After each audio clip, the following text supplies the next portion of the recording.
Muy buenos días, mis amados hermanos y amigos que nos ven en este día domingo. El tema que vamos a abordar es el Mesías en Génesis. Y básicamente veremos 3 puntos hoy. El Mesías es Dios, el Eterno. Y el Mesías participó en la creación del universo. Pero también en el Nuevo Testamento se cumplió la promesa acerca del Mesías. Y quiero empezar diciendo que en el Evangelio, al menos 2, en Lucas y Mateo, encontramos la genealogía acerca del Mesías, acerca de Cristo. Y es interesante ver cómo Lucas retrocede hasta Adán, mostrando así la relación de Cristo con todos los seres humanos. Pero Mateo en su capítulo 1 retrocede solamente hasta Abraham porque él quiere demostrar que Cristo estaba emparentado con todos los judíos, ya que los judíos descienden de Abraham, de quien vamos a estar hablando. Todos sabemos, o la mayoría, que la palabra Génesis viene del hebreo Bereshit, que significa en el principio. Y este libro lleva como nombre Génesis, el cual habla del origen de muchas cosas, como son el cielo y la tierra, la promesa de vida y otros temas. Ahora, cuando Cristo menciona alguna cita del Pentateuco, está atribuyendo a Moisés los 5 libros del Antiguo Testamento. En el libro de Juan, capítulo 5, versículo 46, así dijo: porque si creyeses a Moisés, me creeríais a mí, porque de mí escribió él. En otro momento, cuando Jesús resucita y va caminando, se encuentra con unas personas y dice el texto que Jesús empieza a hablar con ellos. Y dice así, comenzando desde Moisés. Y parte de lo que Jesús les dice era necesario que se cumpliese todo lo que está escrito de mí en la ley de Moisés. Ahora, Moisés hizo una recopilación de información para escribir el libro de Génesis, algo muy similar a lo que hizo Lucas. Lucas en su capítulo 1, cuando está dedicando esto, dice así: muchos han tratado de poner en orden la historia de las cosas, tal como nos lo enseñaron los que desde el principio lo vieron con sus ojos. Después, dice él, de haber investigado con diligencia todas las cosas desde su origen, quise escribírtelas por orden. Ahora, nosotros creemos que si Dios puede predecir lo que acontecerá, también puede relatar lo que ya aconteció. Y no dudamos que Dios habló a Moisés. Ahora empecemos viendo cómo el Mesías es Dios. Muchas personas afirman que Jesús fue solamente un hombre bueno que enseñó cosas buenas, o un filósofo más, o quizás un profeta. Pero en Génesis vamos a encontrar que Jesús Cristo es Dios. Cuando uno está leyendo el libro de Génesis, encuentra que allí se habla de los antepasados de Abraham, tales como Adán, tales como Noé. Pero también este libro nos habla de los descendientes de Abraham. Pensemos en Isaac, en Jacob, a quien posteriormente se le cambia el nombre de Israel. Y también José, bisnieto de Abraham. Cristo está en la genealogía de Mateo como descendiente de Abraham. Así lo podemos leer en el capítulo 1, versículo 7. Dice el texto: todas las generaciones desde Abraham. Y en el versículo 1, libro de la genealogía de Jesucristo, hijo de David, hijo de Abraham. Dios le había prometido a Abraham en el libro de Génesis precisamente el padre de la nación judía, que todas las naciones serían benditas por él. Génesis 12, 1 y otros versículos. Y Jesús afirma que Abraham pudo ver su día de Jesús, de Cristo, mediante los ojos de la fe. Entonces Cristo, un descendiente de Abraham, bendijo a todas las personas a través de su muerte, resurrección y la oferta de salvación. Si Cristo afirmó que Moisés escribió de él, entonces debemos de buscar a Cristo en el libro de Génesis. Y esto es lo que haremos este domingo. Juan 5:46 afirma: porque de mí escribió Moisés. Esto lo dijo Jesús a los judíos. Jesús se identificó, Cristo se identificó como un descendiente de Abraham, como el Mesías prometido de Abraham, de Dios a Abraham, y además declaró que él existía antes que Abraham. Vemos entonces el Nuevo Testamento para corroborar los textos referentes a la creación que relata Génesis, vinculados a la acción de Cristo. Dijimos, Cristo es Dios obrando en la creación. Podemos leer Hebreos 1:2, y allí afirma el escritor que Dios nos ha hablado por el Hijo, por quien asimismo hizo el universo. Y Colosenses 1:16 y 17 afirma: porque en él fueron creadas todas las cosas, las que hay en los cielos y las que hay en la tierra, visibles e invisibles.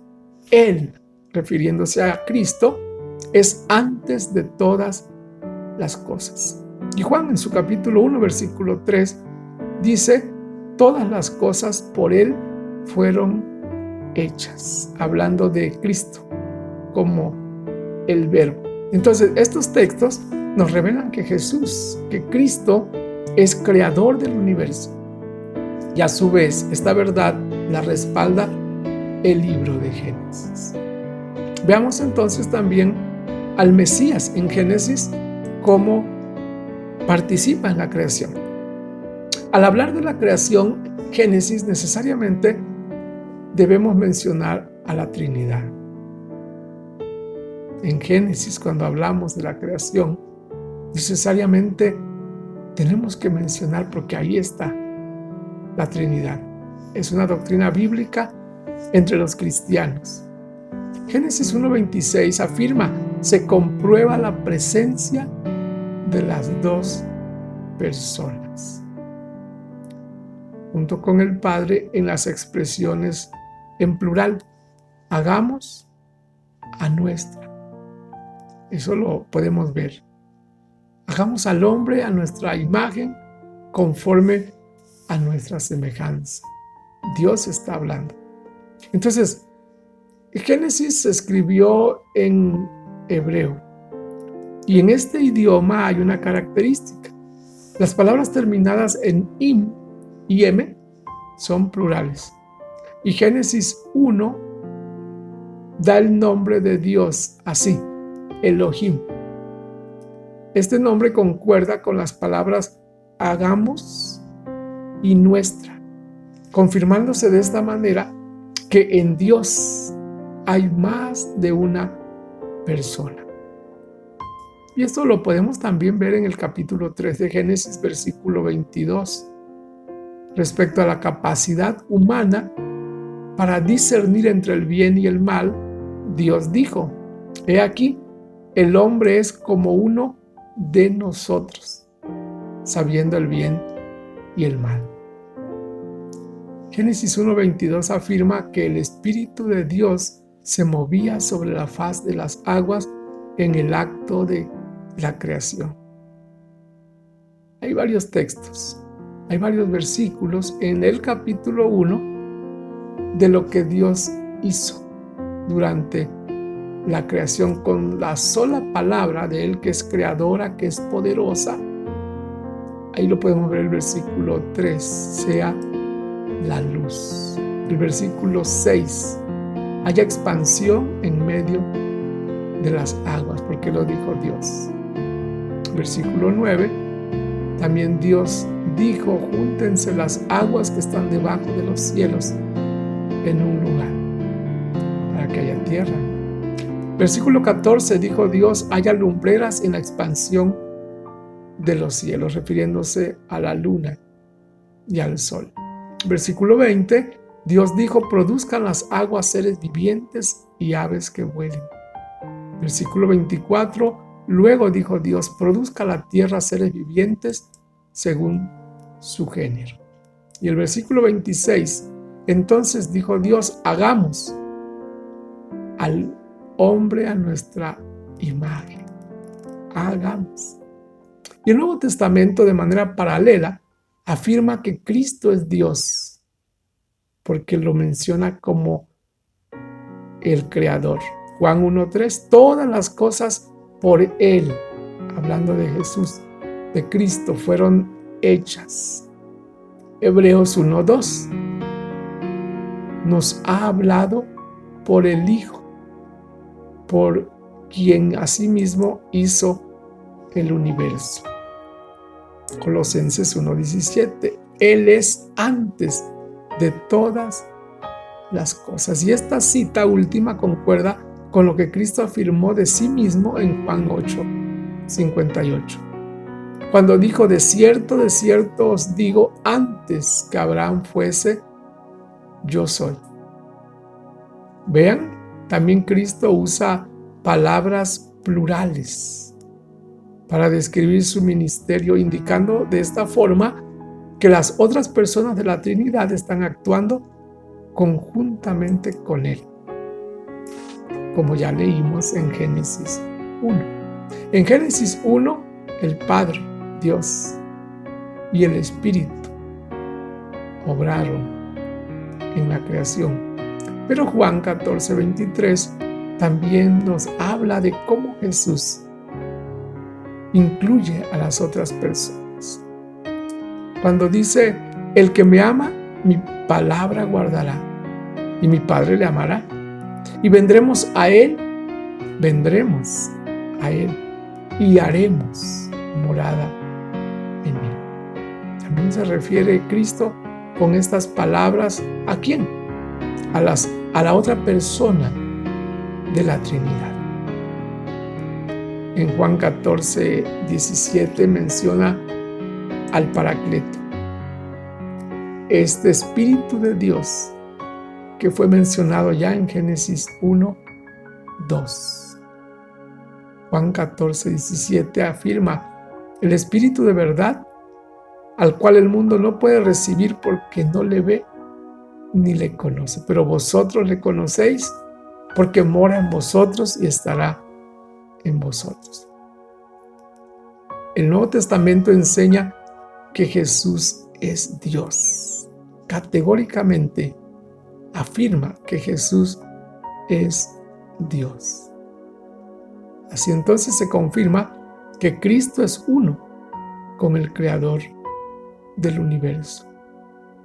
Pero quiero citar dos pasajes más porque de cierto estamos hablando de Cristo, el Mesías, como el Creador.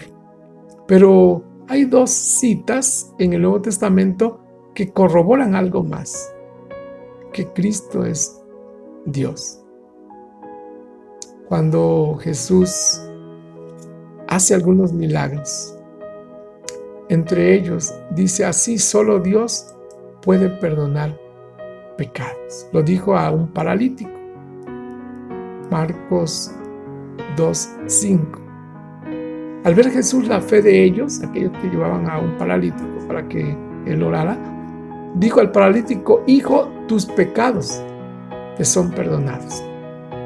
Y algunos de los escribas, los cuales cavilaban en sus corazones: ¿por qué habla este así? Blasfemia, dice.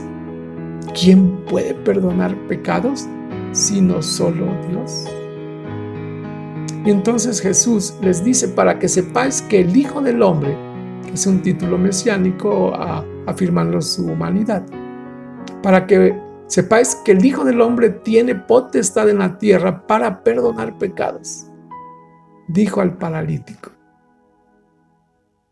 Entonces, este texto nos afirma categóricamente que Cristo es Dios. Así fue reconocido, así lo confesaron aquellas personas, pero además lo adoraron. Recordamos que solamente Dios puede ser adorado. Tomás se convenció de quién era Cristo. Recordamos que primero Jesús apareció a sus discípulos después de resucitar, pero dice el texto que no estaba allí Tomás. Y Juan 20:27 dice que posteriormente se volvió a aparecer y allí estaba Tomás. Y le dijo: pon aquí tu dedo y mira mis manos, acerca tu mano y métela en mi costado. Y no seas incrédulo, sino creyente. Entonces Tomás respondió y dijo: Señor mío y Dios mío. Si Jesús no hubiese sido Dios, no hubiese aceptado esto. Ahora, quiero que recordemos también a un ciego que fue sanado. Está allí en el capítulo 9 de Juan. Jesús lo sana, le unta lodo en los ojos, lo manda a lavarse y posteriormente ve. Pero es expulsado de la sinagoga. Y dice el capítulo 9 de Juan, versículo 35, oyó Jesús que le habían expulsado al ciego y el sanó, y hallándole le dijo: ¿crees tú en el Hijo de Dios? Este otro título mesiánico afirma la divinidad de Jesús. Respondió aquel hombre y dijo: ¿quién es, Señor, para que crea en él? Jesús le dijo: pues le has visto, y el que habla contigo, él es. Y este hombre dijo: Señor, creo y le adoro. Estos textos son bien importantes porque Jesús afirma ser Dios y recibe la adoración que solo Dios merece.